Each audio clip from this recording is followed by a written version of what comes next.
এবার তিশাকে নিয়ে একই বিস্ময়কর বার্তা দিলেন ফারুকী। নাটকের শুটিংয়ে কুমিল্লায় গিয়ে তিশার সঙ্গে প্রেম গভীর হয় জানালেন ফারুকী নিজেই।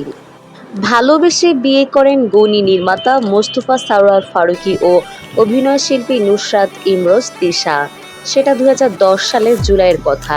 এর প্রায় ১৫ বছর পর এসে অন্তর্বর্তী সরকারের সাংস্কৃতিক উপদেষ্টার দায়িত্বে থাকা ফারুকীর মুখে জানা গেল এই তারকা দম্পতির প্রেমের গভীরতা শুরু হয়েছিল কুমিল্লায় একটি নাটকের শুটিং করতে গিয়ে। কুমিল্লায় গতকাল রোববার জাতীয় কবি কাজী নজরুল ইসলামের ১২৬তম জন্মবার্ষিকীর মূল অনুষ্ঠান ছিল। বিকেলে কুমিল্লা জেলা শিল্পকলা একাডেমির মিলনায়তনে আয়োজিত অনুষ্ঠানে প্রধান অতিথি হিসেবে অংশ নেন সাংস্কৃতিক বিষয়ে উপদেষ্টা মোস্তফা সরোয়ার ফারুকী। অনুষ্ঠানে কুমিল্লায় জাতীয় কবির প্রেমের স্মৃতি নিয়ে বক্তব্য দিতে গিয়ে তিনি নিজের প্রেমের প্রসঙ্গেও কথা বলেন। আমার প্রেম মানে আমি যাকে বিয়ে করেছি। পরে তিশা নুসরাত ইমরোজ তিশা। আমার প্রেমের গভীরতা শুরু হয় কুমিল্লাতে। ক্যারাম নামে একটি প্রোডাকশন করতে এসে। কুমিল্লাতে যে শুধু নজরুলের প্রেমের স্মৃতি আছে তা নয়, নজরুলের ছোট ভাইদেরও প্রেমের স্মৃতি রয়েছে।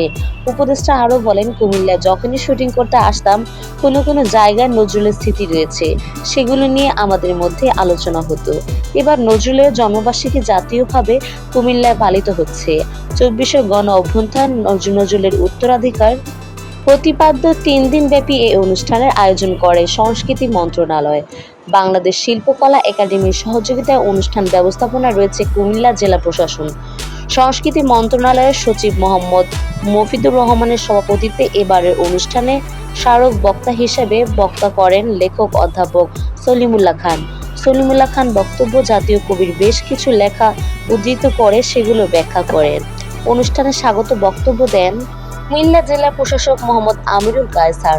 বিশেষ অতিথির বক্তব্য দেন জাতীয় কবি কাজী নজরুল ইসলাম ইনস্টিটিউটের নির্বাহী পরিচালক মোহাম্মদ লতিফুল ইসলাম শিবলি ও জেলা পুলিশ সুপার নাজির আহমেদ খান। আলোচনা শেষে জেলা শিল্পকলা একাডেমি মিলনায়তনে নজরুলকে নিয়ে সাংস্কৃতিক অনুষ্ঠান হয়। এতে গান পরিবেশন করেন বিশিষ্ট নজরুল সঙ্গীত শিল্পী ফেরদৌস আরা সহ বিশিষ্ট শিল্পীরা।